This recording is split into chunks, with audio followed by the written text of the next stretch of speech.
Hi guys! Medyo makulimlim na doon sa kabilang bundok. So we have to go down now.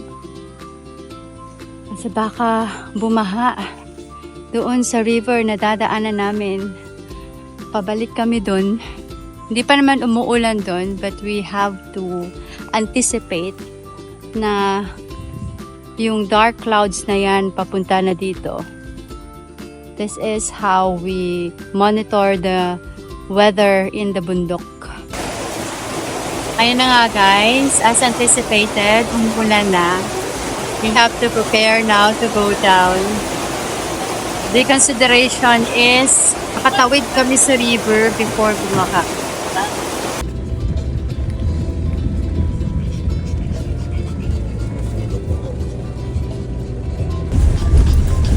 Going to Panamin Farm. Yep, dadaan tayo sa sapa. Sa ilog. Oh, ilog pala. Kaya ako pa iniisip anong Tagalog ng sapa.